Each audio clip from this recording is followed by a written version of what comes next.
What's going on out in the physical media world? Tonight we are live with the cult of cinema himself, Aaron Pynn. Aaron, my friend, how are we? I am good. It is a warm day here again today, and not Morocco warm, but still super warm for this Canadian guy. Right. And, with the lack of hair, if I go outside, hats, lots and lots of hats. Immediate burning. Oh, my God. Yes. What's the high been up there recently? Not too bad. I mean, we had like 30-ish. It's around 30. I think was the hottest we had it. So not that's warm, but it's not. In Morocco, it's been like 50. So Right. the difference though is here we get humidity, and I have allergies.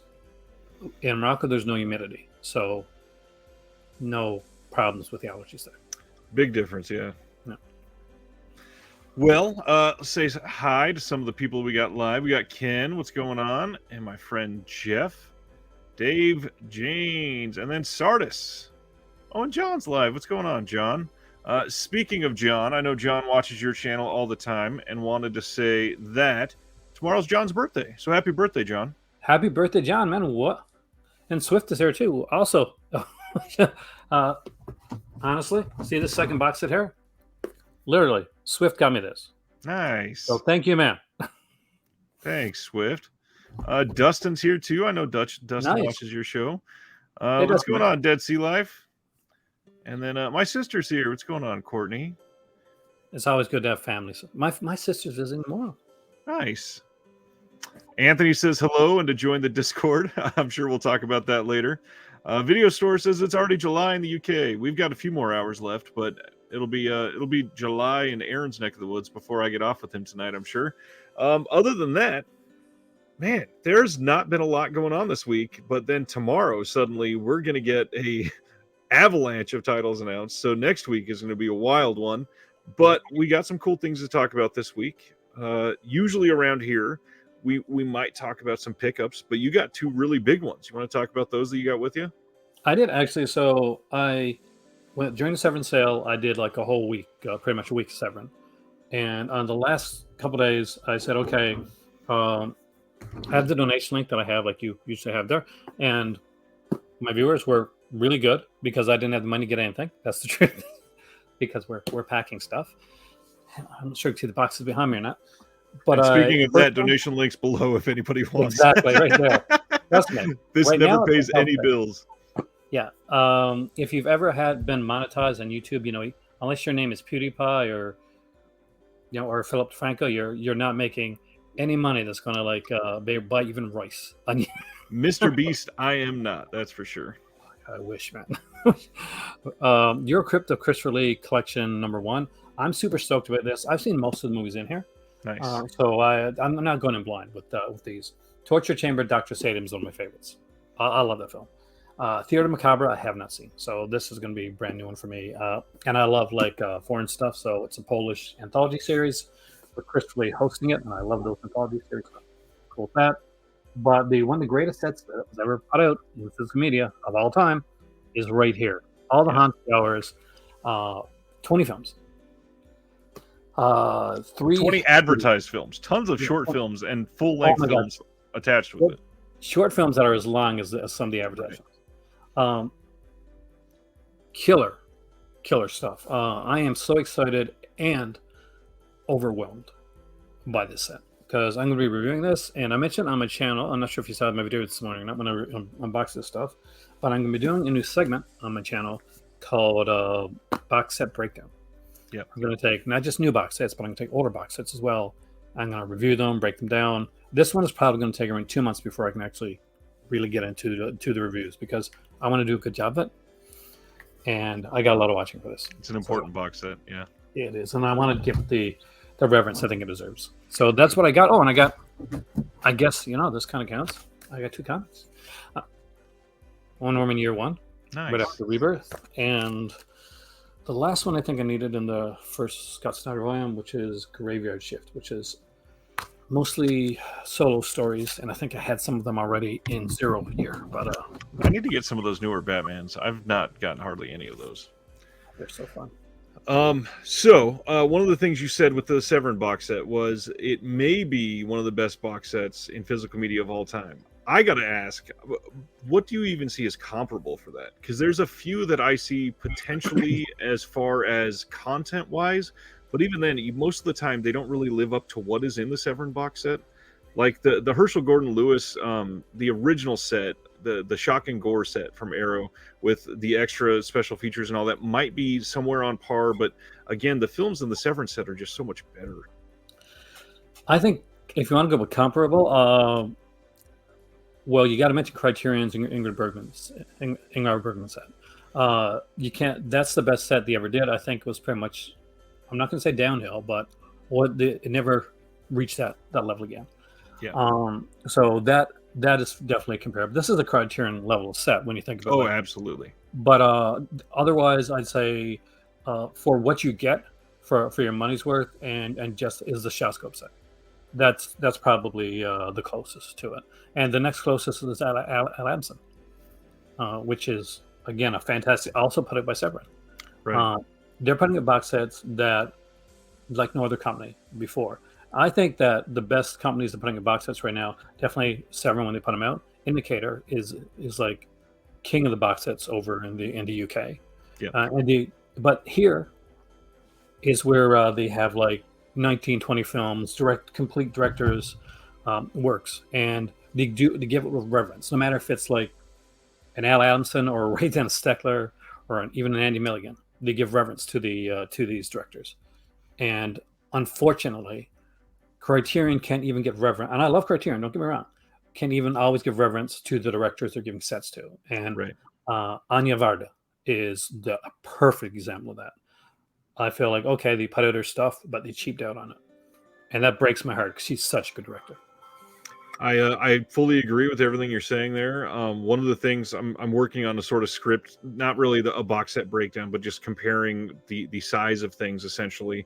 And the way I've broken it down is Severin seems to be the king of the all-encompassing box set. And then, just like you said, about a mid-tier 3 or 4 title, maybe 5 title box set, Indicator is always going to take that cake because they are so consistent across the board. But then I also got to throw out there, I think the best single film limited edition boutique right now, I got to throw that to Second Sight. They are putting so much love into single films that are, I mean, I made fun of the Drive release because it's so big, but at the same time, it is getting so much respect in that it's got 2 different books and a 4K release all in this big box. And then they did the same thing with Dawn of the Dead. They've done the same thing with The Guest and other titles like that. I don't love losing the shelf space, but I also got to respect the quality that they're putting into it. And who's not ecstatic for The Hitcher? They've got, if they can really put out everything that they've told us is coming this year, we've got a really intense fall coming from Second Sight. I mean, we got The Hitcher. We've supposedly got Martin in 4K coming. We've got Texas Chainsaw Massacre 78 coming in 4K. We've got, I said 78. I did not mean 78. I don't know why I said that. But the original. Yeah. We've got monsters coming, like Christopher Silvestri just said in the comments. And then they just announced those 2 Hammer titles coming in August as well. It's a huge year potentially for Second Sight. They've really come up over the. Now they've always been good, but they've always flown under the radar. Second Sight was always one of those companies that, if you're a hardcore like us, if you're a big geek, you knew Second Sight because you probably grabbed the Return of the Living Dead set when it came out. So it was the only release that's got the right music for Return of the Living Dead. Scream Factory doesn't have it. No other release has it. Only Second Sight has it. And they put it with the actual full documentary, this big 3-hour-long, like More Brains documentary. And then of course there was the Basket Case trilogy that they did early on. Fantastic stuff. And now they're doing these big freaking sets, and everyone seems to get better than the last one. But I'm still sad that I missed out on Dawn of the Dead. That's the one that really hits me there. That is one I'm glad is getting this lasting standard release from them. They seem to be still putting it out with vigor, and a lot of people are able to pick that up now, thankfully. So I just hope they're able to keep it up. It is a lot of big titles to put out this year. I totally forgot The Witch is also coming in 4K. That got delayed, but it's about to come out. They just incredible work from them. Let's see. Any one of the other things we usually talk about right now. Any recent watches you want to highlight? God, what did I watch recently? Yeah, I watched most of my stuff's a pack. So again, like I'm like going on watching stuff on Shutter or Tubi, um, but and I had three in mind, and for the life of me, right now, I cannot remember a single one of them. Uh, I remember really liking it, whatever the heck it was I watched last night. Oh yeah, I watched. Finally got to watch Promising Young Woman. Oh, nice. So it's been on my back burner of movies to watch for obviously for a while, Same. and so I turned it on, and I'm seeing all these names come up. I'm like, are you serious? How did I miss out on this? And I loved it. It kind of wrecked me, but oh my god, what an incredible film! And the fact of the way that they did it, because this is kind of like the revenge that our Right.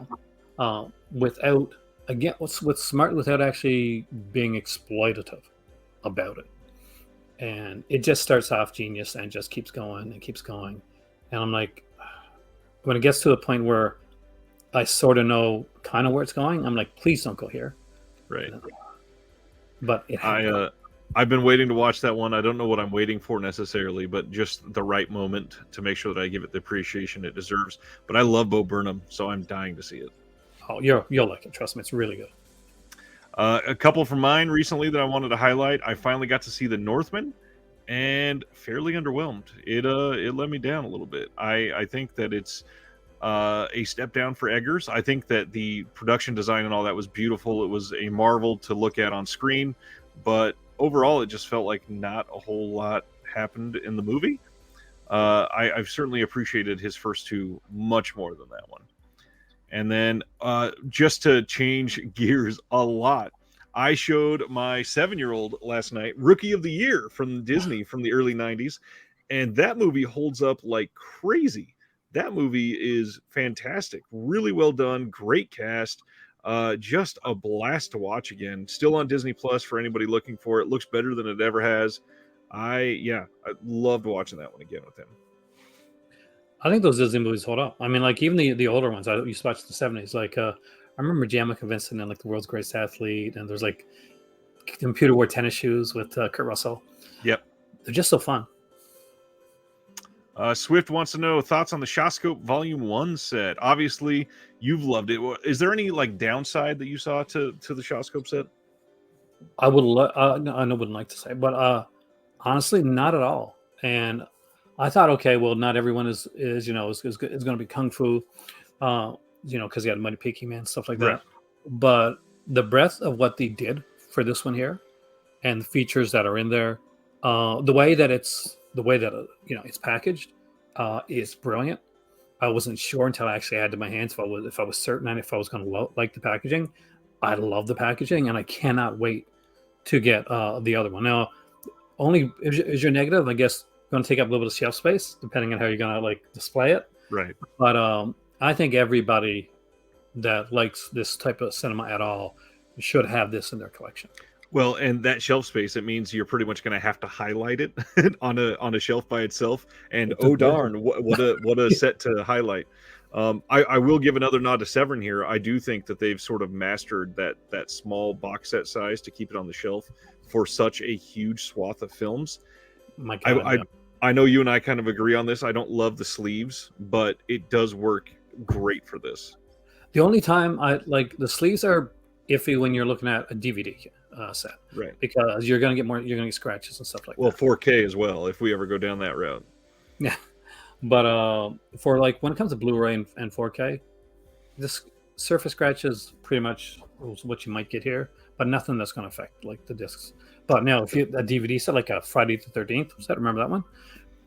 You can get scratched like crazy on those things. Oh, yeah. But I just love the way these are done, and the artwork on this is gorgeous too. But yeah, Swift definitely. If you looking at the Shawscope set and you're not sure if you like that type of film at all, definitely it's worth getting. There's a ton of features on it, and it's just so beautiful.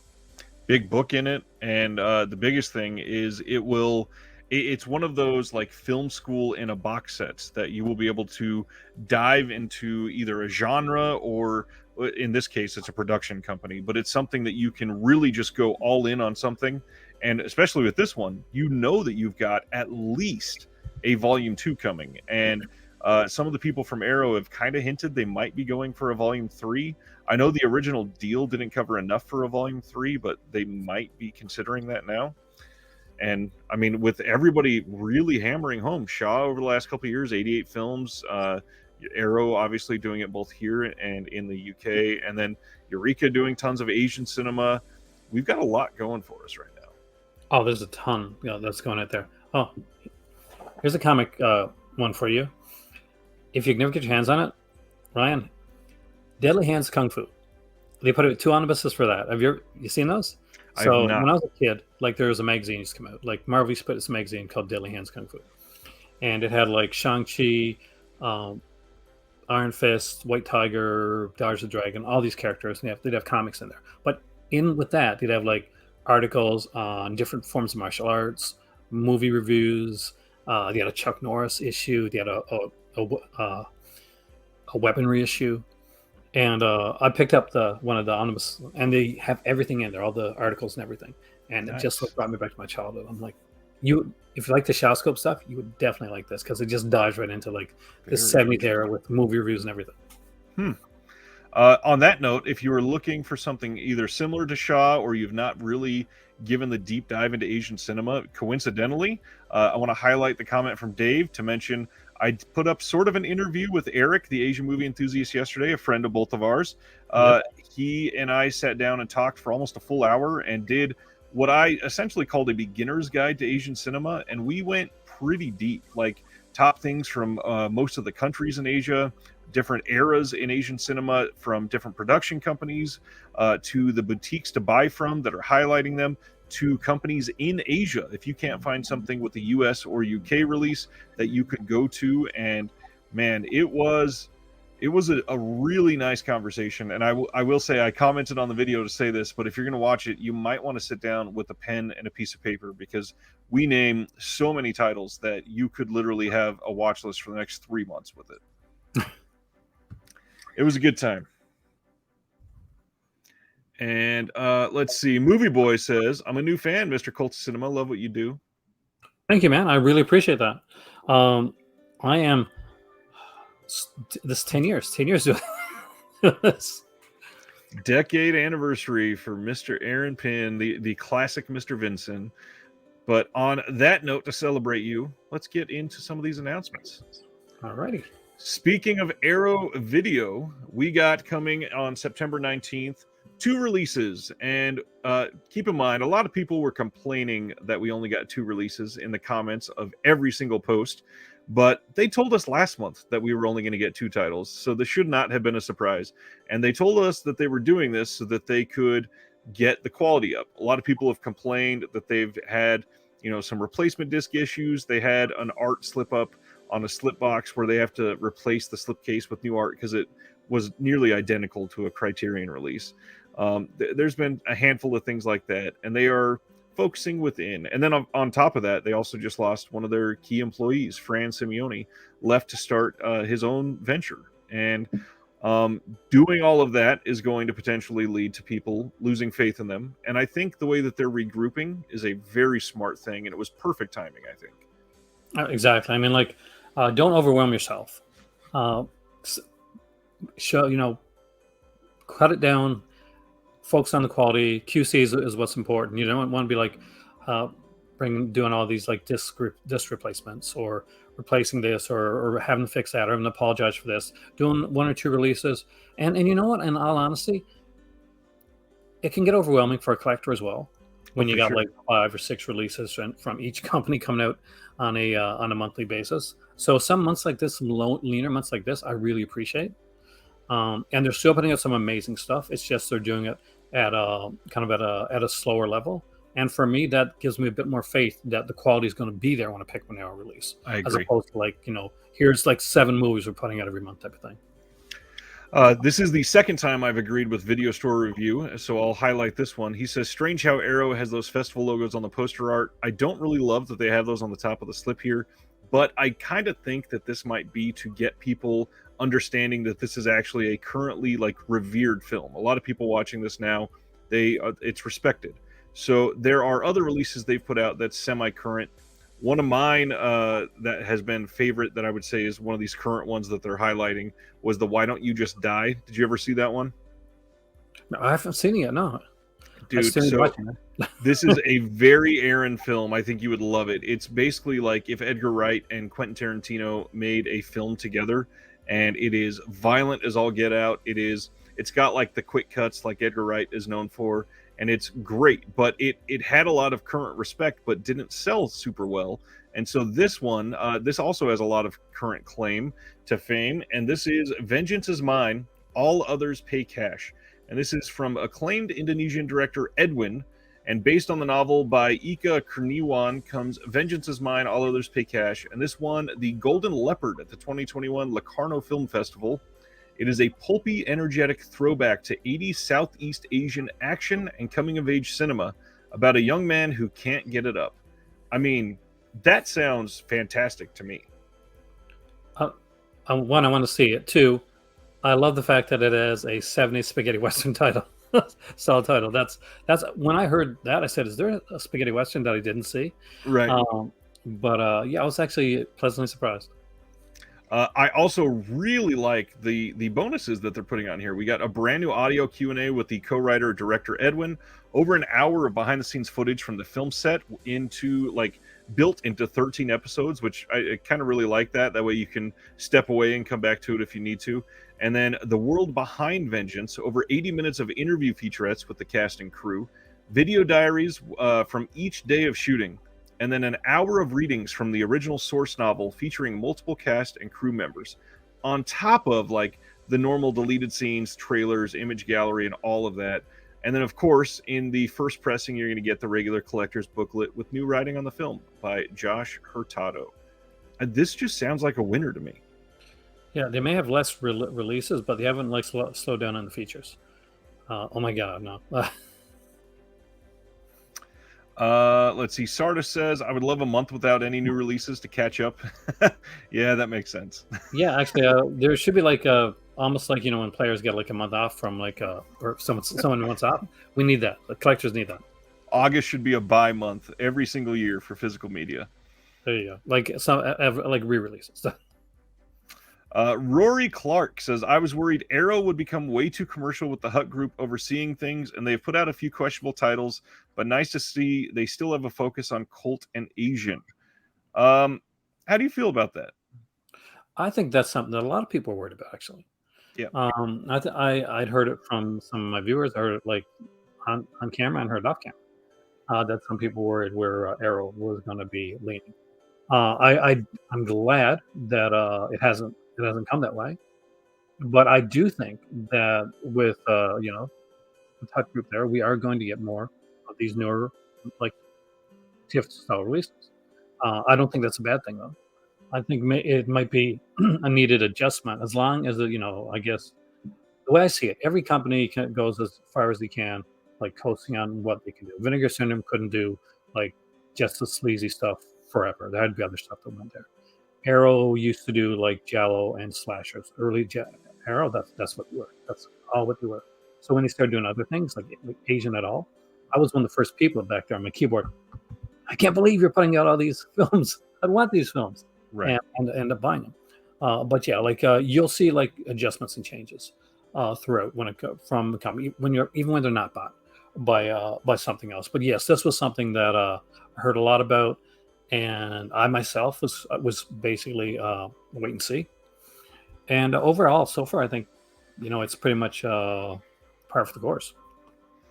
To me, I don't view the current films as being a Hut thing, because they've always done that. Maybe they might do one or two more a year. I don't see it being huge for them. But the other big thing is I've seen a lot more people complaining about shipping from Arrow since that started, because the Hut Group, they folded Arrow into their process.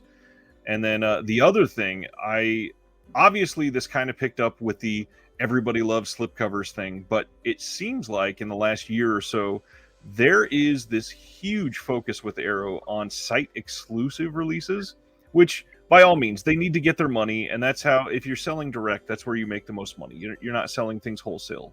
That makes sense. But I really just, I don't know. Like, do we need two different slipcovers of a Shaw Brothers release? Just, choose one, perhaps. I guess at the end of the day, though, we don't have to. Like, it's Right. there. Like, Right. some people are going to go and they're going to buy that. And, I've been definitely like one of those guys that like, oh, I need this other release. Not usually slipcovers, but with like, if there's no other features or anything like that. But, I understand it. I mean, they've had a big push towards steelbooks with Zavvi. They've had that for a while. Yep. But for me, no, I mean, like a lot of the stuff that they're doing right now, the shipping thing, one way worked well for me because right after they started shipping, they sent me an extra film. Yeah, they did actually. It was not even Arrow, it might have been one of their partner companies called Skeet. Excellent movie, probably just as good as any of the Arrow movies that I'd ordered. So I was like, fantastic. Because I contacted them, so I got this extra movie. So yeah, that was on purpose. So it's okay. Nice. On purpose. But yeah, I don't think it was, but I'm not going to complain about a free movie and a free good movie of that. The other thing I noticed, they used to, who was it? I think it was Zavvi, who also is owned by the Hut Group, obviously. Yeah. I think they used to not send out any tracking. And after Arrow got folded in, something happened with their process change. And I think more people are getting tracking now than they used to, which by all means, that's a better thing, clearly. So yeah, I'm not completely down on it. I have not been able to make any true complaints. The only thing talking about the side exclusives, I at most only choose one nowadays. But the only thing that makes it more difficult is like the Arrow UK releases of the Argentos with the original art. I'm all about that original art. So to get it from Arrow directly is a little more iffy on shipping, rather than like I'd much rather choose it from Orbit or Diabolic, where they're getting it on a pallet in the States, and usually that's safer to them, and then they'll box it nicely to my house. See, I always tend to buy like unless I find it somewhere really cheap. I'm guess because I'm in Canada, directly from Arrow. So I've always bought direct from Arrow. Like in the beginning, like when I started out, I bought some Amazon UK stuff. But as soon as I found out Arrow had their own website and there were site exclusives even back then, like in the early days. True. Then I just started buying from Arrow, and every year they'd have the sales. The only thing I can say with the Zavvi part of it is sometimes you get like tracking, and sometimes you don't. And when I don't, I'm a nervous wreck because I need tracking. It's a roll of the dice. Yeah.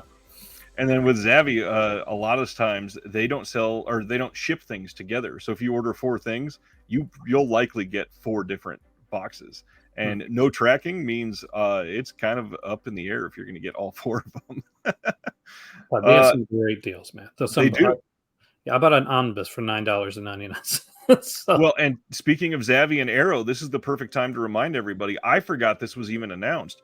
The Tremors 4K Steelbook that Arrow is putting out, that's a Zavvi exclusive, that releases like next week, and nobody has been talking about that for a long time. So if you're into that, look up on Zavvi, Tremors Steelbook. That is about to drop. I'm sure they're going to be shipping it before the end of this week. But we got one more announcement from Arrow, and I think this one's kind of super important. Let's take a look at this one. This is A Fugitive from the Past from 1965. And thankfully, a lot of people are excited about this one. So this one says, in 1947, a freak typhoon sends a passenger ferry running between Hokkaido and mainland Japan, plunging to the ocean depths with hundreds of lives lost. During the chaos, 3 men are witnessed fleeing a burning pawn shop in the Hokkaido port town of Iwanai. The police suspect theft and arson, and when Detective Yumisaka discovers the burned remains of a boat and the corpses of 2 men, he sets about tracking the shadowy third figure. Meanwhile, the mysterious Takichi Unukai takes shelter with the prostitute Yai, a brief encounter that will come up to define both of their lives. A decade later, long after the trail has gone cold, Yumisaka is called back by his successor, Detective Ajimura, as 2 new dead bodies are found. And this is making its home video debut outside of Japan for the first time ever. This adaptation of a 1,700-page novel is a landmark in master director Uchida's oeuvre Its gritty monochrome photography has the immediacy of newsreel as Uchida uses the landscapes of post-war Japan to explore the massive social upheaval and unspoken legacies of the war, and create an unsettling karmic allegory of a man's struggle to escape his past sins. Heavy. Yep.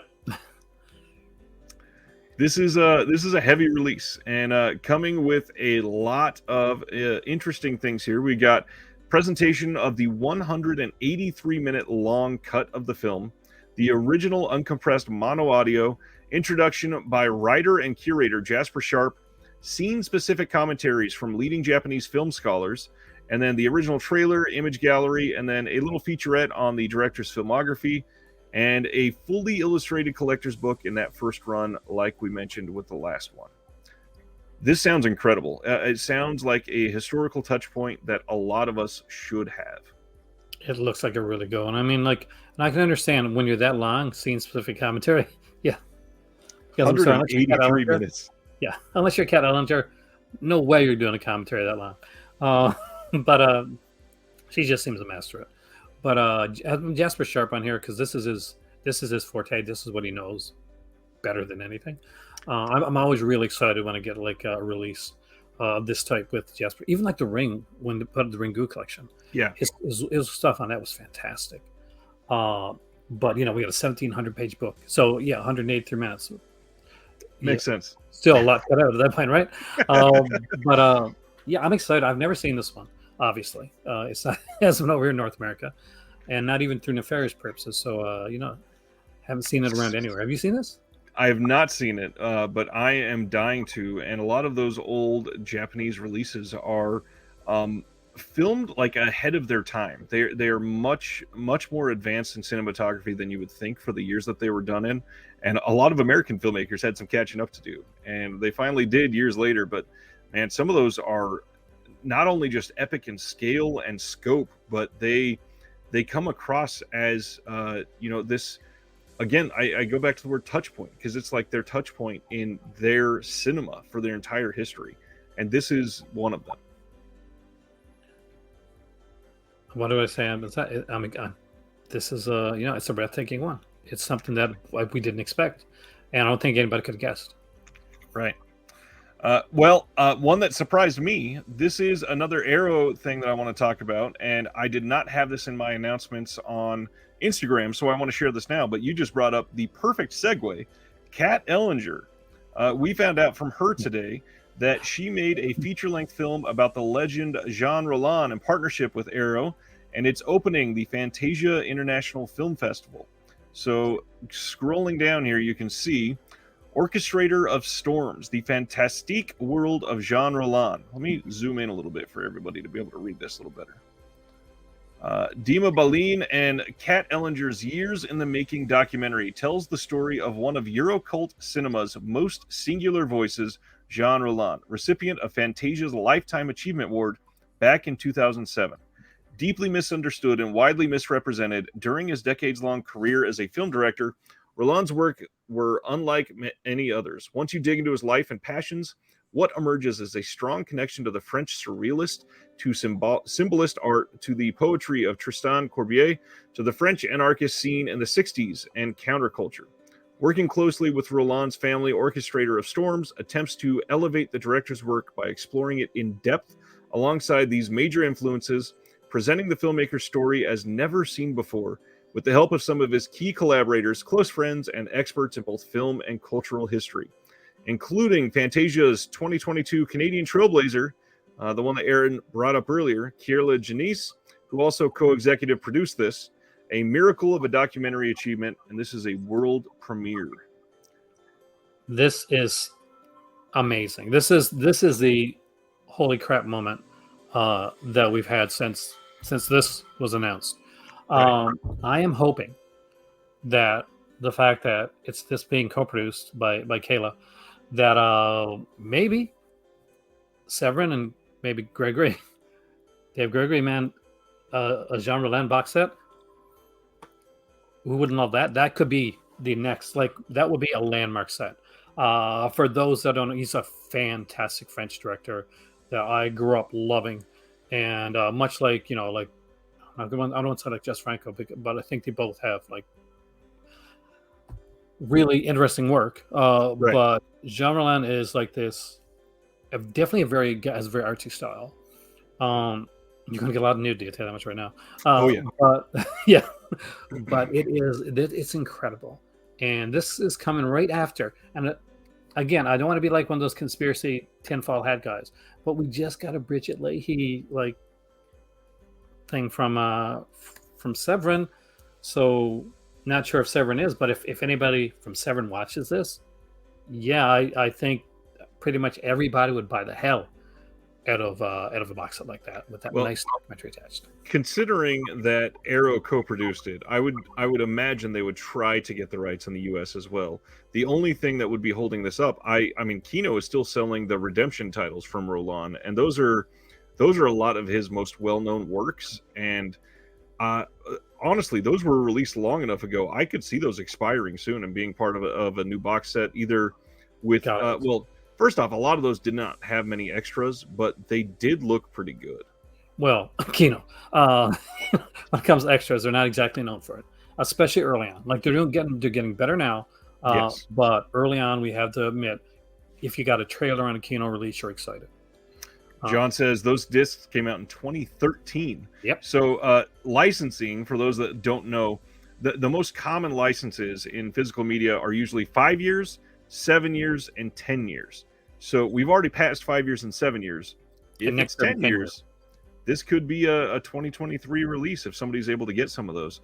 I'm not saying that's coming or guaranteed or anything like that. So don't quote this and run with it or anything. But it is something that it's up in the realm of possibility, unless somehow Redemption was able to get lifetime releasing on those in the U.S., which I highly doubt that. Yeah, no, considering like their Mary Bav is coming up pretty soon. If they got them around the same time, and I think those were released around the same time. And again, like this is not like an announcement. just so you know, Right. guys, we are two film fans that would love to see this come out. That's what that is. And at the end of the day, I would love to have that, like a set like that in my collection. Either way, I'm going to buy the hell of the documentary. If I was guessing, I would bet that if we knew, hey, we are going to put some Roland films out and this documentary, I would guess they would probably go for like 3 or 4 of the biggest one and do them in 4K and release the documentary alongside with it.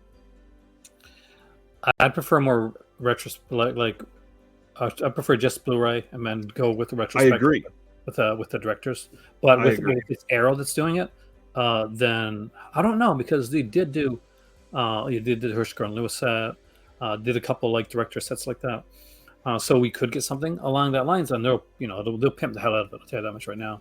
Of course, it would have been nice to see a double if Severin and Arrow ever worked together. And that's always a possibility with these companies. Yeah, Severin and Arrow just worked together earlier this year, so that would not be surprising in the least bit. But yeah, right. Like I think I have one. Like I only got one John Roland, no, 2 John Roland in my collection right now, which is a shame. It's a total shame. I used to have a ton of them, but I desperately need more. So yeah, I want to set so bad. If anybody out there is a big fan of Kat Ellinger, she has talked about Jean Roland countless times on podcasts. So this is literally like a match made in heaven as well. This is going to be one of those that is a revelation in filmmaking currently. Well, in documentary filmmaking, at least. Yeah, like she knows more than anyone else when it comes to this, and it's fantastic. Check out the podcast, by the way. I don't think she does it anymore, but she went through a bunch of of directors, which some people call fringe directors, like Jean Roland, Jess Franco. I think she did a 2-part on Jess Franco. Yep. I think it was her and Heather back then, right? Or her and Heather, right? Heather Drain. I think, or was it Sam? Her and... Can't. It might have been Sam Deegan. Yeah, I think you're right, actually. So yeah, because the Daughters of Darkness podcast thing is what it was called back then. But it's brilliant. Check it out. Like they go through all these directors and do brilliantly with them. Yep, Daughters of Darkness, good stuff. Back to the announcements. Speaking of Kino Lorber, they are putting out The Outside Man. This is coming in 2023 with a brand new 4K restoration. Outside Man is from '72, and have you seen this one? I think, but I don't remember. That's the truth. It's like it's a movie that I'm looking at. I'm like, yeah, I've seen this movie. I remember nothing about it, but yes, I think Same. it's this movie. Happens all the damn time. Yeah, I'm not sure on this one. This is one I'm certainly going to have to look into. But they also announced one that kind of irked some people because they had this previous release just very recently, and now they just announced that John Frankenheimer's The Train is coming in 4K very soon from Kino Lorber, and I guarantee this is going to be one that will look very good in 4K from Kino because this movie is cinematic to say the least. How do you feel about The Train? I love The Train. This is a fantastic film. Yeah. 4K in this, yes. I have it on Blu-ray right now, but would I upgrade eventually? I'm not sure if it will be a day one upgrade, but if you don't have it, I think it's a day one buy. For sure. And well, just like Sardis, who says, I just bought The Train on Blu-ray. This is on sale right now in their current sale. So a lot of people, not the 4K version, but a lot of people have just bought the Blu-ray version because it was on sale for a really good price. And they bought that last like Thursday or Friday. And then this was announced on Sunday. So a lot of people were sort of miffed that they announced it right as it was on sale. Anyways, I will spend just a real quick moment to say this past weekend, my Discord, that is available through my Patreon, we did a live movie stream over our Discord, and it was way better than I expected. It was so much fun. We had a handful of guys in there, not like roasting a movie or anything like that, but we all had microphones on, and we were just talking about cool things that we liked in it. We were talking about the people in the film, what we appreciated them in other cinema, what we appreciated about the director, and we watched Day of the Animals. It's a really great film to watch as a group. It was just so much fun. If you are interested in that, link is in the description below. I'm probably going to be doing this once a month because I had such a good time. Moving to the next one. The Bob's Burgers movie, I am shocked, is getting like a fully loaded release. We are getting a nice 4K steelbook coming to Best Buy. Now, what's really odd, this movie did pretty well, and this is supposedly only getting a Blu-ray release except for this steelbook. There is no like standard 4K of this announced yet. The press release only mentions Blu-ray and then this 4K steelbook. I'm super curious to see how that plays out. But this is available to pre-order from Best Buy already. So if you have not seen this or want this steelbook, this is the best time to get it right now. Are you into Bob's Burgers? I know you watch a lot of current animation.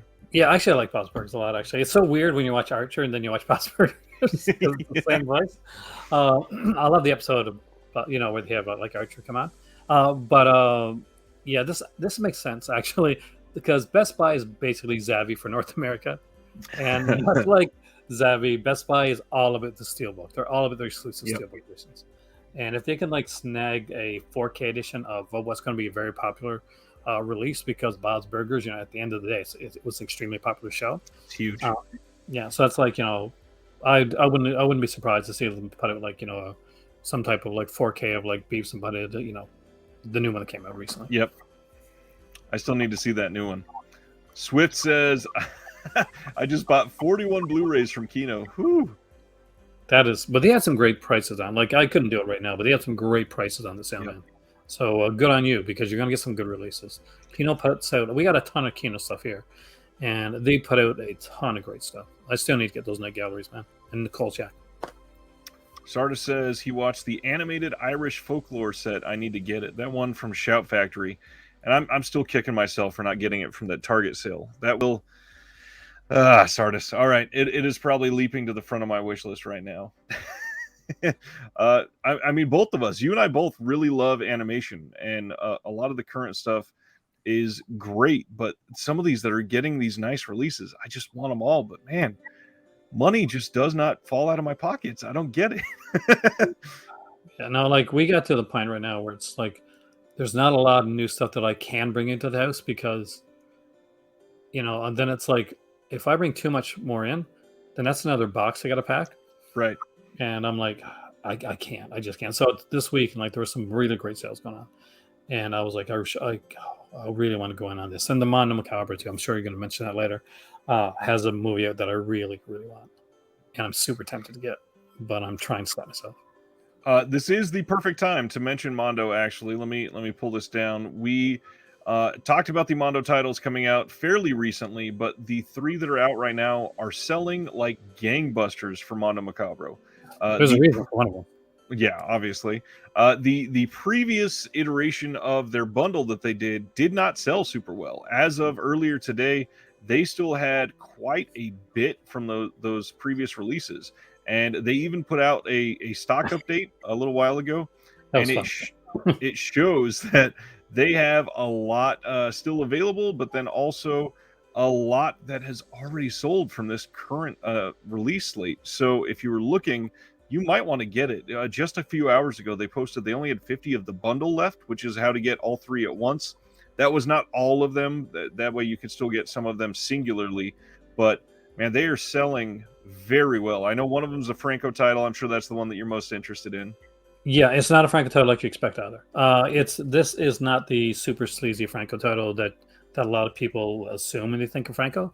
This is definitely more of a more reserved than normal, and a really good story when it comes to a Franco title. When you read the description, you almost get kind of like a boogeyman, Uli Lummel type feel to a portion of it, because it is about like this girl. She's haunted by the mirror, like of her reflection of her father who hangs. It's not a spoiler. It's right at, near the beginning of the film, but it is like definitely it's not the type of Franco. If you're expecting to get like Cries of Pleasure, that you're not getting that. But if you're expecting like a kind of a more story oriented, a better Franco film, definitely that. I'm not gonna say there's no nudity, but I'm just gonna say it's not all in on the sleazy stuff. It's early around, I think, mid 70s, right, Franco? I believe so. So we're looking at when Franco was really was at that point at his for me, and a lot of people that study Franco, was at the zenith of like his creativity, which I don't think you would get to again until he had no money in the in the 80s when 80s, yeah. Franco just said, "Okay, I got no money. I'm going to dive inside me and just make crazy stuff." Last minute update. I didn't see this. 2 hours ago, they posted that bundle is sold out. So that you can no longer get the discounted bundle for all three. And as of 2 hours ago, the other side of the mirror, which was the Franco title, only had 78 left. 78? Oh my God. Last time I looked was 200. I am going to pull up right now to see if you can even still purchase it. Yes, it is still available to add to cart. So if you are wanting that one, I don't see it lasting probably till the morning. The Love Brides of the Blood Mummy is down to 189 as of 2 hours ago. And then the Horrible Sexy Vampire, which is their current one that is coming out with a slipcover. It's the first time they've done a slip in a couple years at this point. It is down to only 130. And they also had announced earlier that their older titles, Hotel Fear had 175 left. This is as of 3 hours ago. Strangler versus Strangler had 105. Designated Victim had 45, and then they joked that Apocalypse After still had 1 billion left over. That's what I mean. Like that you gotta love that they do that. Yep. Brian is here. Brian Trash. He says, "Hey, Aaron." Hey, man. It's super. If you don't have this Franco one, did you get this, by the way? I did. I don't know that I can pass on any Mondo announcements at all. They seemingly every single one has something that just grips me. I don't know what it is, but I have fallen in line with Jared's taste at Mondo and with Pete Toombs' taste. Like everything they put out, there's something in there that I will love in every single release. Franco's the best of the three, but they're three decent titles, like for sure. Like and they look gorgeous. The last one they did with the slipcover was the one that I picked up actually with, and had this like George, I think it was the George Eastman. It was one of those guys that I really love. Like he had like a full like bonus disc interview. Like it was a long. Is that Queens of Evil? Yes, that was fantastic. I love that one. And that, by the way, fits in with the folk horror. That's another folk horror film that I'm glad it's not on here, but I'm glad I own it because it's fantastic. If you don't own it, by the way, guys, and you're going in to pre-order like this stuff, Queens of Evil is a great pickup. I would definitely recommend I agree. And as usual in the comments, you got a bunch of people recommending other titles too. Hiruko the Goblin, that is the Tsukamoto release, and then Days on Grasshopper Films looks good. We're going to talk about the Grasshopper Films in just a minute because they have a sale starting tonight at midnight. But going back to the announcements, we got one that both Aaron and I love. Bram Stoker's Dracula from '92 is getting a new 4K release. They did have another 4K release of this a few years ago, and it was good, but this is actually an improvement. This is going to have added special features, and then on top of that, I'm going to see where can I highlight this. Transfer though? I thought this was the same transfer. It's the exact same transfer. However, they are including the original theatrical English subtitle font for the texted instances, which if you ever watch the original, Francis Ford Coppola had this very like gothic font for the text that they put on there. And that was cut in almost every other instance of this film that's been released since then. And they went back to the original for this, which I love. And then they are adding the music video for Love Song for a Vampire by Annie Lennox. And then Bloodlines, Dracula, the Man, the Myth, the Movies. It's a featurette they're doing about Dracula. So kind of a cool thing for a studio to do. Oh, 100%. Like, this is my sister's favorite Dracula film. For somebody my age, this is every sister's favorite Dracula film.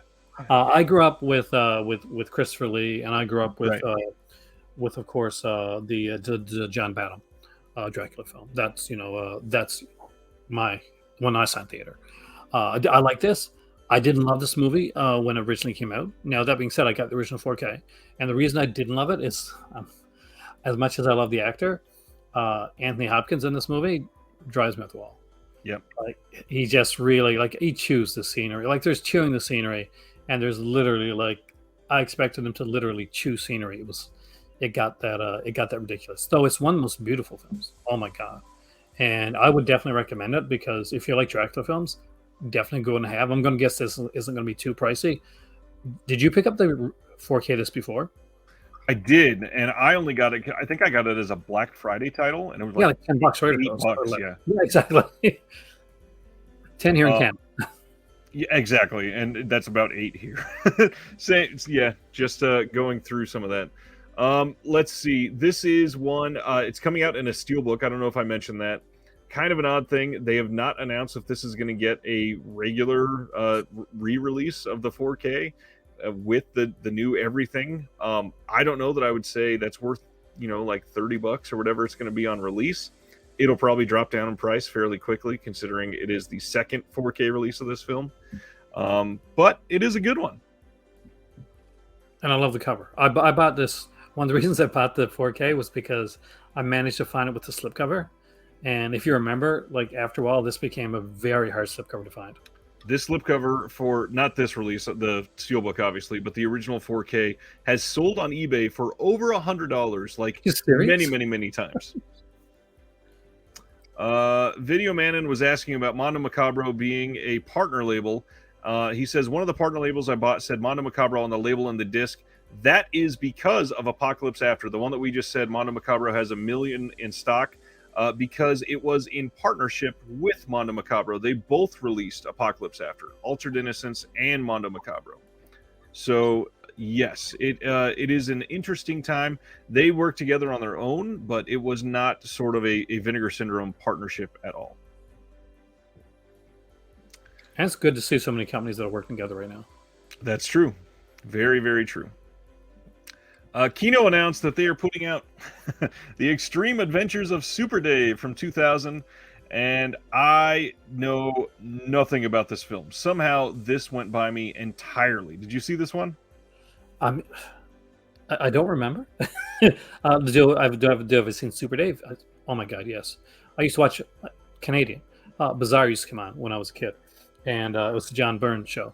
And Super Dave was one of the characters that he had on there. He's actually the brother of Albert Brooks in real life. So his whole gimmick is he's a stuntman that pretty much, it's like Mr. Bill as a person. He pretty much like destroys himself every time. And I don't know if I've seen this one or not, but I've seen most every Super Dave thing. I'm just a huge fan. Thankfully, this is getting a new audio commentary, and that's about it. Doesn't look like any crazy big transfer upgrade or anything like that, but that's Kino. Next one. This one is kind of silly, but may as well talk about it.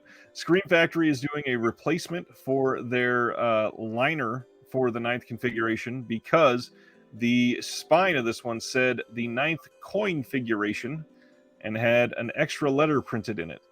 I have no idea why they went through the trouble of reprinting this, but it seemed to bother enough people that they are.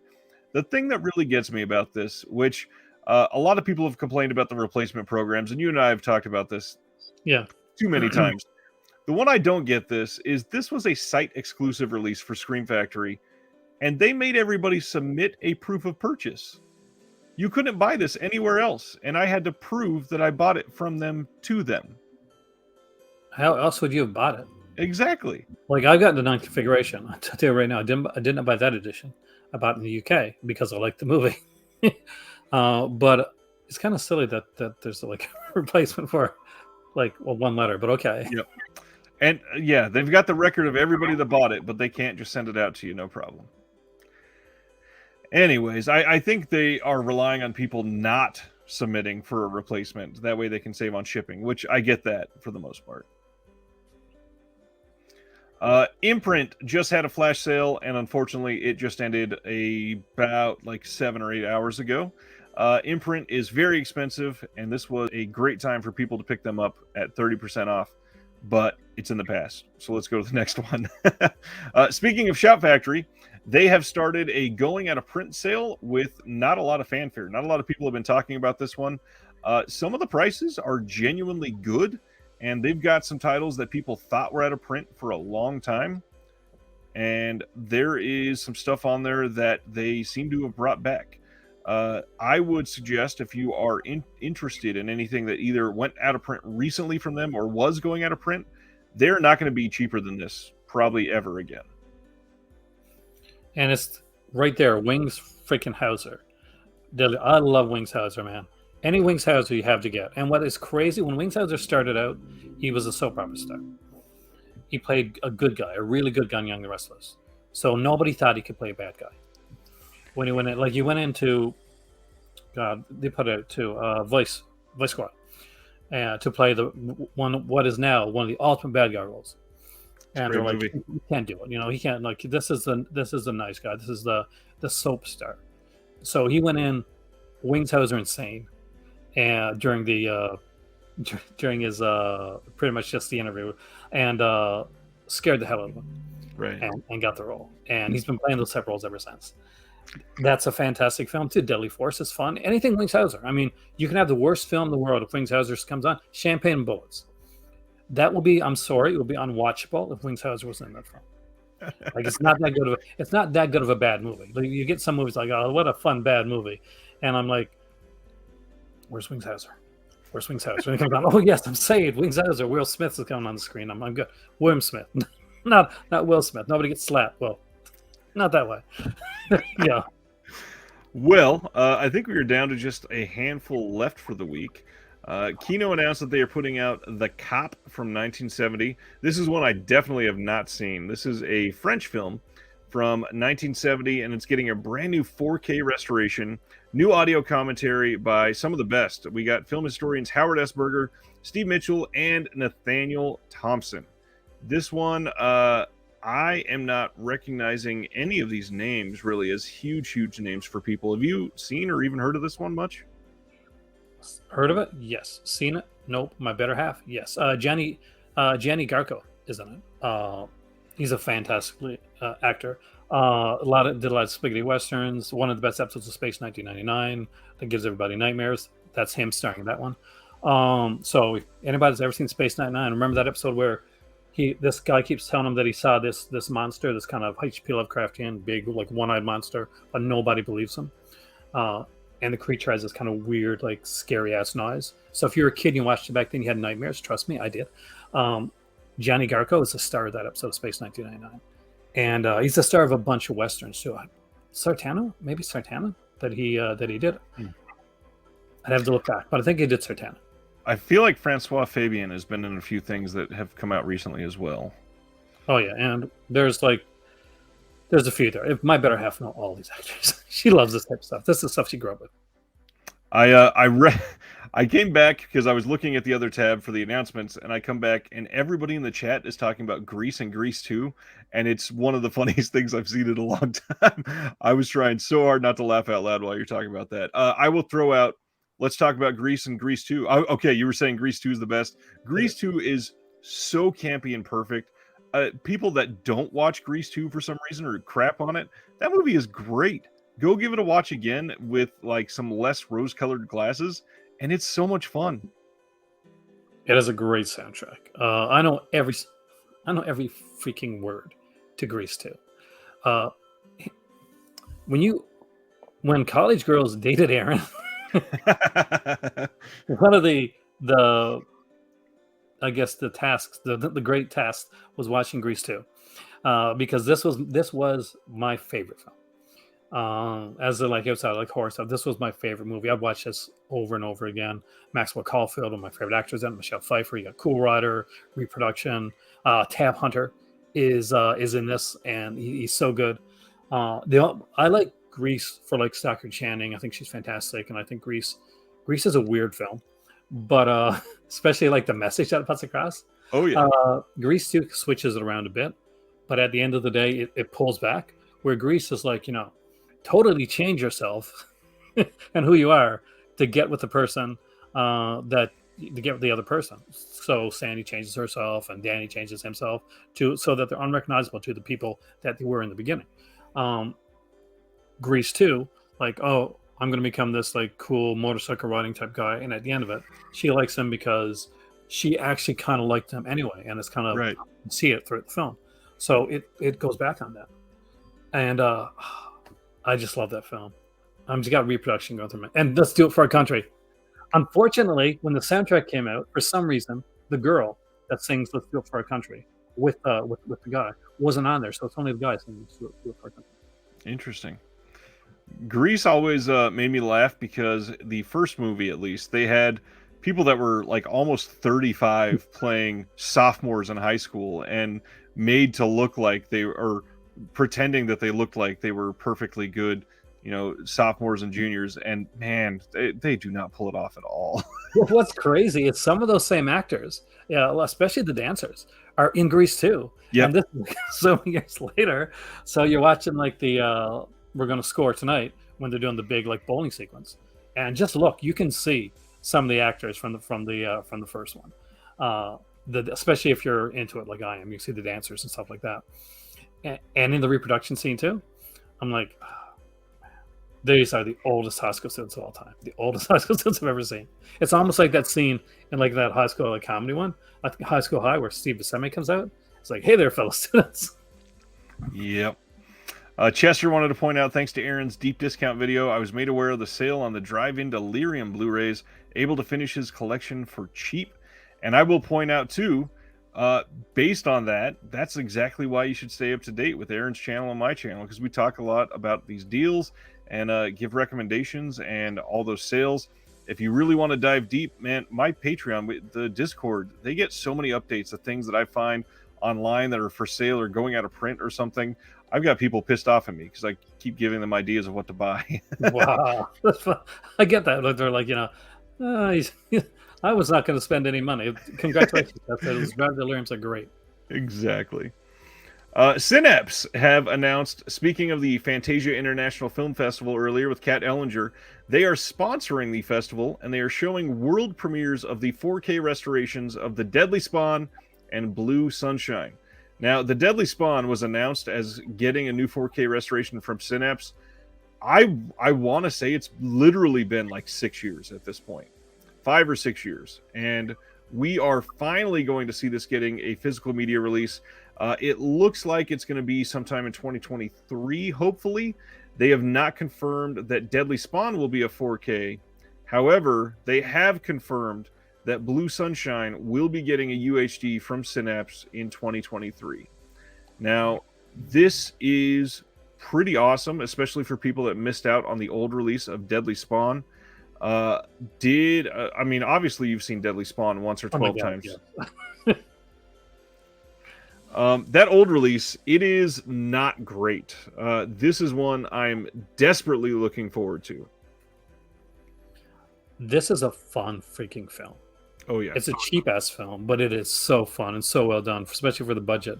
That this is one of these things that, for people older like me, that you saw like the box and it was a big ass box. Well, not one of those small VHS, but the big boxes, and you picked it up immediately and you brought it home and you'd watch it. Okay, guys, we gotta watch Deadly Spawn, and you'd re-rent it. This was one of those re-rentals. There's movies that you watch and you rent and at one time. Deadly Spawn is not one of those films. This is one Exactly. of the movies that you watch and you re-rent a lot. Now, Blue Sunshine's a fantastic movie. It is a mind trip of a film, and I love that. Now, that being said, I'd rewatch Deadly Spawn more than Blue Sunshine, but I'd still want both in my collection. And just like Christopher Silvestri says, Blue Sunshine has had multiple releases. Yeah, This got a really nice Blu-ray release from, I think it was Distribpix. Yeah, it was Distribpix a few years ago. And then this also got a 4K from, I want to say like Le Chat Fume in France or somebody over there. But this one has seen a lot of love in the last couple of years. Deadly Spawn, though, has never had a great transfer. And I am dying to see the world to just come together and rediscover what is Deadly Spawn, because it deserves to be talked about. it is fun. Next one, Chuck Connors in Terror Squad is coming from Kino Lorber. This is from 1988. Well, I guess technically it's coming from Code Red via Kino Lorber. This is getting a brand new 2K master and a new interview with actor Kavi Raz, and that's it. Well, it's coming from Code Red. It is coming from Code Red, and it's one of the new Code Red releases. Like, this is not just a re-release. Nope. This is one that's getting a decent looking upgrade, and they're taking the Kino partner that they have dove into pretty much head first, and trying to utilize some of their resources to make some better releases. He's on the cover. Yeah, that's actually correct. That is true. So Terror Squad, have you seen Terror Squad? Yes, on VHS and never since. Not because I didn't like it, but because it's just there was at the time I was watching a lot of action movies and it wasn't out. That's my what it sent. So yeah, I haven't seen it in a while. I can't remember if I've seen this or not. You probably did. Yeah, well, I love Chuck Connors. That's the only reason that's making me think I might have. I love that they're highlighting his name and he's not on the cover, though. That's hilarious. John says, don't forget Dark Force is going 4K. Supposedly, they said in a stream the other day they're going 4K. Interesting. Master Chaos is here. He says Deadly Spawn is a regional masterpiece, and I would agree wholeheartedly. All right, a couple more left. We've got Raw Deal starring Arnold Schwarzenegger coming to 4K from Studio Canal. This is one, this is UK only, by the way. When I say Studio Canal, that should be semi-obvious, but just in case it's not, that is UK. I believe Lionsgate probably has the rights to this in the US and Canada, which means we probably won't get a release for it, and I don't know why. It's 4K, guys. Like you can go grab this one, put it in your 4K player. It may not be able to play the Blu-ray disc if you don't have a region-free player, but 4K is by far and large are region-free. So you can buy this. Don't worry about it. And it's Raw Deal. I love this movie. That was going to be my next question. Raw Deal. So, I don't love Raw Deal, and in fact, I would agree with Video Man in that Raw Deal is the only Schwarzenegger movie from the 80s I don't like. It is a cool movie. It's honestly, I haven't seen it in ages. Knowing my more cultured taste now, I might like it a little more. I remember this. I remember buying it or like renting it when it came out, and I was on a big Schwarzenegger kick at the time too. Commando still is best. Commando and Conan the Barbarian. That's and then but still for me, those are the two great ones. But yeah, Conan. I'm the biggest Conan fan in the world. I don't understand how we haven't gotten anything regarding Conan at all from anyone. It is astonishing. I could see that one selling so well for anybody. Conan series rights. I'm not sure what the movie's rights are. I know when it comes to the books, it is contentious. Marvel loses the rights this year at the end of this year. So, guys, if you want to buy any Conan comics, buy them now because Lord knows who's going to put them in next and what quality that's going to be in. But yes, raw deal. So it is so cool. You need to get it. I'm also waiting on some of Arnie's 90s movies to get any sort of love and good releases. That would be nice. Anyways, Raw Deal, this is coming September 19th, and it is giving, just like we talked about earlier, a Zavi Steelbook. Raw Deal, I've got the link here. If you want to check that out, you can buy it now. And this is getting Arnold Schwarzenegger, the man who raised Hollywood, some sort of featurette. We don't have a length on that one yet, but I could see some really good deep dives into how he affected film for a long time. Not sure if that's going to be an actual deep dive, but could be good. Yeah, perfect. I was right. Okay, I'm going to mention this. Anybody that ever saw the TV series, Friday the 13th, the series, and obviously fell in love with Roby, who was the lead actress in the series, she's in Raw Deal. So just saying, if you liked Friday the 13th, the TV series, which you really should, you want to get this movie because she's not a big part, but she's in it. Nice. Sardis wants to share. He got the first 3 Conan comics from Marvel, and he paid 15 cents a piece. That is such a steal.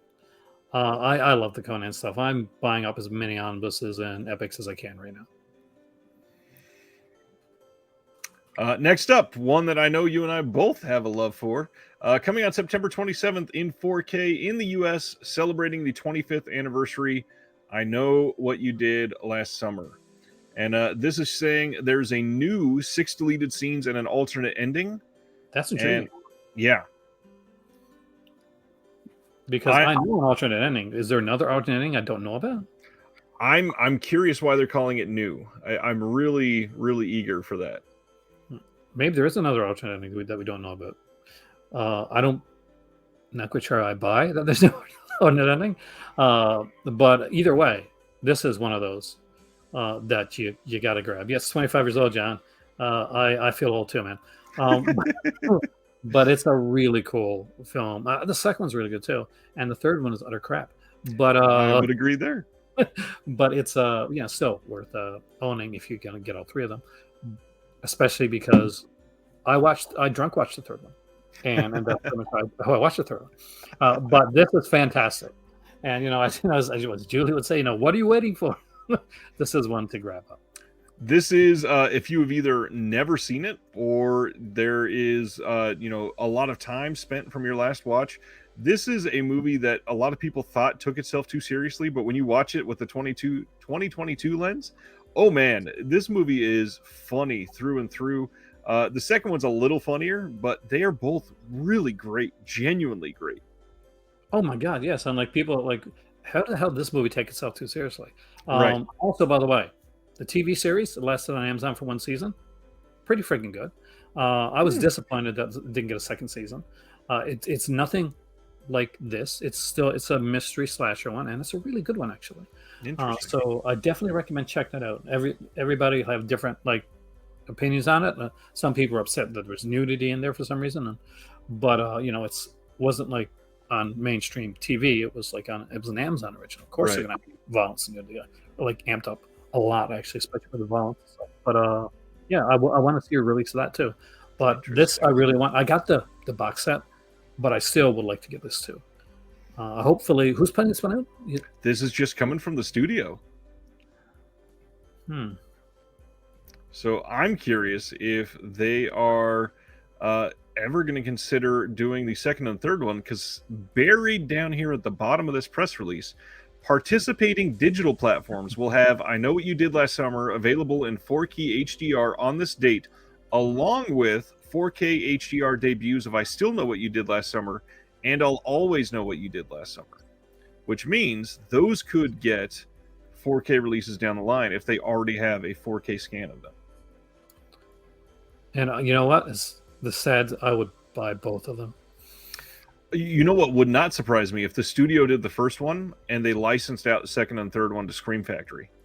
Oh, I would love that, actually. I Love to see that. I would just wish he did it for all three of them. Yeah, Because same. this has, pardon the pun, Scream Factory, screaming all over it.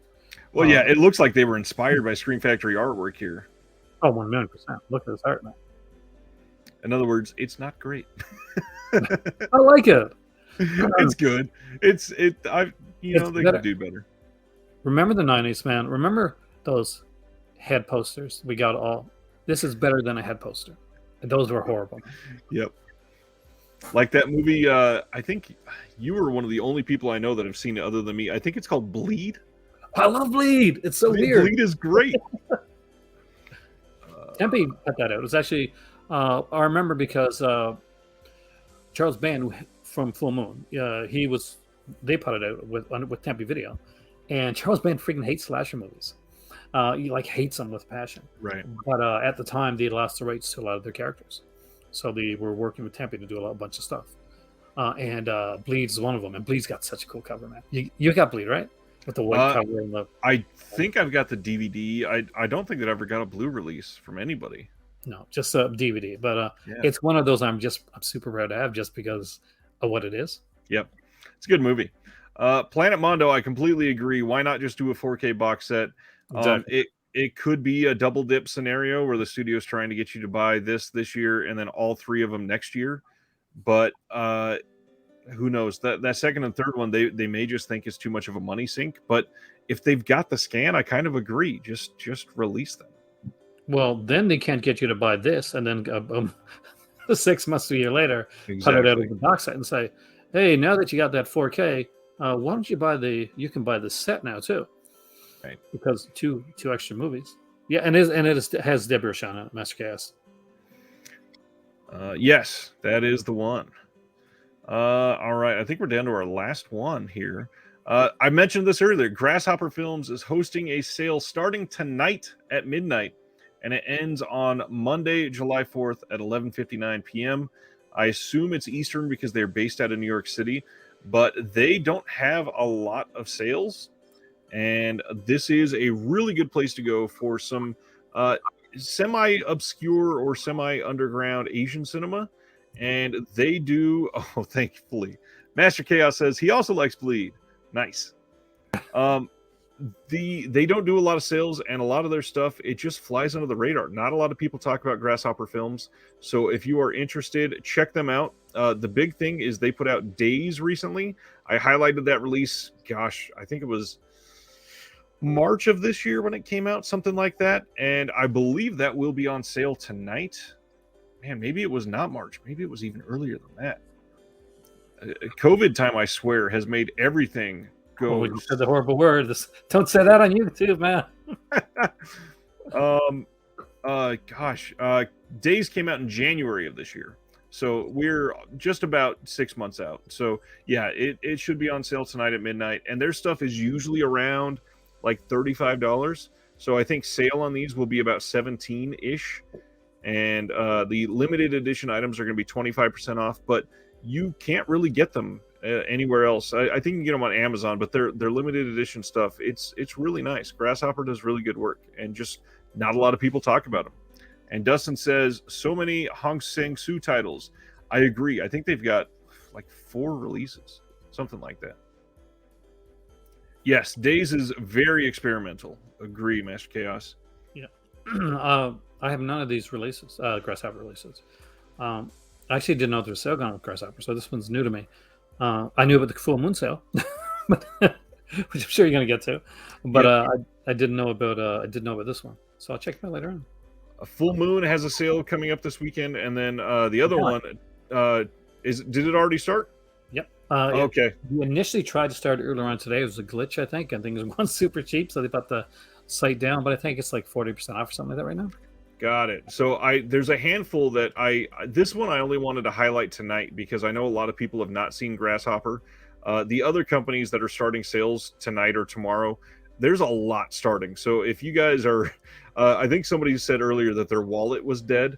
It's going to be a big weekend for the smaller label sales. Like we've got Grasshopper Films. Now, I didn't even know about the Full Moon one starting tonight. Starting already. I thought it was tomorrow. And then Tempe Digital or Makeflix is having a sale this weekend. And then, of course, this little startup company called Criterion starts their Barnes & Noble sale starting tomorrow. Never heard of them. John is asking if that's true. It is absolutely true. It is going live. The Criterion sale. And still to this day, man, I'm not sure if you're familiar with Logan Toxic, but I can't hear the name Criterion sale without thinking of the song that he did for that. Because even my kids know all the words to that song. Barnes & Noble sale will be live starting tonight, somewhere around midnight-ish, and that is good for their website and in-store. There's a lot of decent releases coming out in July from Criterion, and those will all be on sale the moment they go live. So I will check those out. If we lived in an area with that had a Barnes & Noble with Criterion sale, Hin would do some serious damage. She loves Criterion. And when we used to shop together for stuff before just became too many companies, and she said, "Okay, I'm out." The Criterion sale was one where we every year we'd go in, we put a ton of stuff in the basket, and then we'd read down what we could afford. And that was one of her big things to do. So hopefully down the road, do that again. Chester asking, doesn't Vinegar Syndrome announce some new titles tomorrow? Well, Vinegar Syndrome themselves, we already know that they're basically the whole Vinegar Syndrome slate for July coming out tomorrow. We've got Righting Wrongs. That's the big one for most people. Those will be available for pre-order at 12:01 p.m. Eastern, so right around noon. You don't have to stay up late tonight or anything. But the other thing, we just found out they're releasing another VSA, and they're releasing a Picorama title. But also, somewhere around 13 or 14 partner labels are getting announced tomorrow. They've said both numbers, so I'm not sure which one is true yet. And this is why I really appreciate right now when Arrow is putting out 2 releases. Yeah. Also, I would love to say I'm excited about a new VSA. Master Chaos did this really cool video about the translucent slipcover, which, by the way, was hilarious. And screw the people on Facebook that didn't like it. Just saying. Yeah, I want to be excited about a VSA, but it's been a while since I was able to be excited about VSA. I want to see him mix the lineup again. Please. I mean, just don't be another really cheap action film. Don't be that dude. Please don't be that dude. I could see cheap action, but I don't want Jalal Mary or Billy Blanks. That's my worry. That's my concern. Video Man, and no, they are not opening the VS site in an hour and 7 minutes. No, that is going to open tomorrow at noon. You can go to sleep. The next thing we always share is stuff that's getting released next week that some people may have forgotten about. So let's go through that right quick. This is the first thing that Video Store said earlier tonight that I agreed with, is that Everything Everywhere All at Once is the best movie I've seen this year by a long shot. That is finally getting a physical release on both 4K and Blu-ray.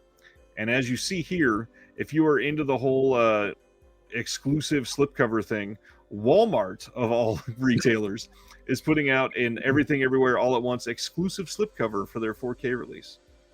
Walmart does a ton of obviously they're one of the first people to start doing exclusive stuff. Remember the extra discs and the books and all that type of stuff they had? Unfortunately, I do. What about Morbius? The release everybody wants, the great movie of the year. No, this is a fantastic film. I gotta agree. Okja is coming in 4K from Criterion next week. Virgin Suicides in 4K as well. Edge of Tomorrow is getting a 4K steelbook. Let's see, Hunted. I think that's coming from Mill Creek. Is that Mill Creek, Aaron? I think so. Yeah, did I get her thing on Hunted? I think. Ants is coming from Kino Lorber. The cover of this movie makes me itch every single time I see it. Miami Blues is coming from MVD Rewind, and Miami Blues is genuinely a really, really great film. If you have never seen Miami Blues, I highly suggest that one. Shout Factory, I believe it was, had previously put it out, and I'm just glad that this one is finally getting released again. Tarantulas and Tear Out of the Sky are kind of filling out this trifecta of these small animal attacks films from Kino, and I can't wait to get mine in of those. Hero with Yuen Biao, and that's coming from 88 Films. Short Bus is coming from Oscilloscope, another one that a lot of people forget to talk about. Oscilloscope. Let's see. Oh, Christopher says The Hunted is Paramount, not Mill Creek. That makes sense. I was going to say, why didn't I get that one? Bloody Muscle Bodybuilder in Hell is coming from Visual Vengeance, finally. Although I hear that one might be slightly delayed to retailers, so we'll see on that one. We got a couple Full Moon titles coming out, Baby Oopsie and Bigfoot or Bust. And I think that's the last of next week's big ones. Oh, Mad Dog Morgan is coming to standard release next week because it sold out so quickly from Indicator. That's a cool film, too. Mad Dog Morgan is great, and Dennis Hopper is very drunk. He's insane throughout the entire film. But it works for the movie. It really does. It works for his character. It works for everything. Let's see. You got banned from that area because... Justin Robbins says, if anyone is looking for something to watch this weekend, recommend Peter Strickland's new movie, Flux Gourmet. It's on VOD. Nice. What about upcoming releases? What are you most excited for people to get their hands on? I know that you are in the process of moving, so not ordering much right now, but if you could, what are a couple that have been announced that you just can't wait? The Mountain of Judge Franco release is definitely way better than people are going to give it credit for. Until they get it, and they're going to realize it's not what they think it is. It's better than they think it is. So that's definitely a big one. As for like upcoming releases, I know that there's another Forgotten Jelly box that coming out soon, and I'm a huge fan of those. So that's definitely a big one for me. I don't know if it's going to come out this year, but if it does, if Severin finally pulls the trigger on it, and I would assume it will come out, I'm going to guess maybe September. Black Emmanuel. If it comes out this year, I'd guess a September, August, September type of release for Black Emmanuel. If we get it this year. I think if we get it this year, it'll be October because they gotta give enough space for that Steckler release. And then when does Steckler get released? I think it's August.